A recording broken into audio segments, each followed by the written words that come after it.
సంపద. భారతదేశం యొక్క సంపద ఏ సంపద అంటే పశు సంపదే సంపద. కాబట్టి అదనమాట.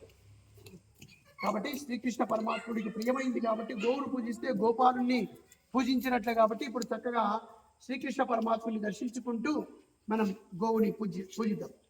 ఓం కృష్ణ వల్లభాయ నమః.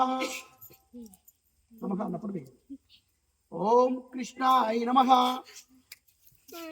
ఓం శ్రీకృష్ణ పారిజాతాయ నమః. ఓం కృష్ణ ప్రియాయ నమః. ఓం కృష్ణ రూపాయ నమః. ఓం కృష్ణ ప్రేమ వివర్ధిన్నే నమః. ఆ మాట అన్నప్పుడు మీరు ఓం గోవిందాయ నమః అనండి గట్టిగా గట్టిగా. ఓం కమనీయాయ నమః. ఓం కామధేనవే నమః. ఓం కళ్యాణ్యై నమః. ఓం కళ్యవందితాయ నమః. ఓం కల్పవృక్ష స్వరూపాయ నమః.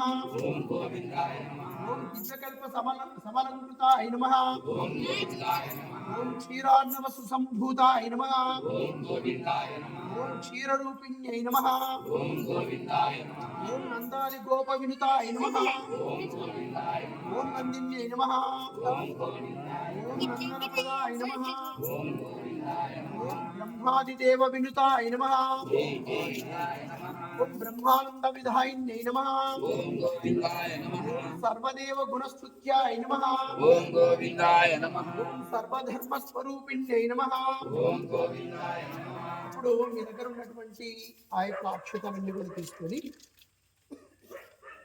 చేతుడు చక్కగా నమస్కారం చేసుకొని ఓం శ్రీ గోమాతే నమః నానావిధ పరిమళ పత్రం స్వాక్షత సమర్పయామి అని వేసండి.